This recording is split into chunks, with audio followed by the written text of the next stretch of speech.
The woman spent 10 years caring for her paralyzed mother-in-law, but after the old woman died, she left all her property to her 3 children and gave the woman only 2 worn-out cushions. It wasn't until a key fell out of one of the cushions that she discovered her mother-in-law had secretly bought her an apartment before she died. But the woman soon realized that the apartment was only the first surprise her mother-in-law had prepared for her. After receiving the keys, the widow entered her new home and discovered a box of clothes waiting inside. They immediately reminded her of the old woman. Years earlier, her mother-in-law had bought those clothes for her and always treated her like her own daughter. After changing into one of them, the widow completed the paperwork for the apartment. But the moment she stepped outside, she ran into her late husband's relatives. They still assumed she had been left with nothing. One of them even mocked her and suggested she had come there looking for work. Then a property employee suddenly ran outside with the purchase contract she had forgotten. The relatives were stunned when they realized the luxury apartment really belonged to her. That immediately made them suspicious. They became convinced the old woman must have hidden something else inside the 2 embroidered cushions. When they tried to grab them, a small company seal suddenly fell to the ground. The widow had no idea what it meant, so she took it to the bank to investigate.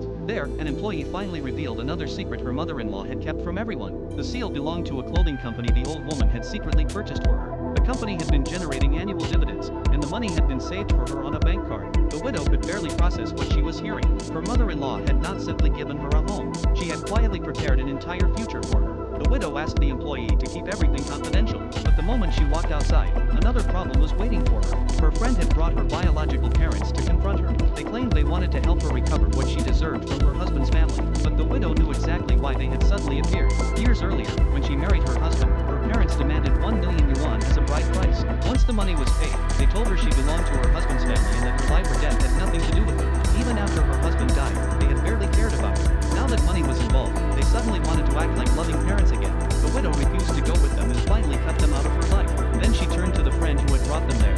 She already knew the woman had repeatedly talked about her behind her back. More importantly, she had discovered that her friend had secretly loved her late husband. The widow warned her to stop interfering in her life. Only then did she understand what her mother-in-law had tried to teach her. Some people do not fear seeing you suffer. They fear seeing you live better than they do. Later, back inside the apartment, the widow noticed something tucked beside one of the embroidered cushions. It was a sealed envelope. She slowly opened it and began to read, but after only a few lines, her expression suddenly changed. Her mother-in-law had apparently left her one more secret.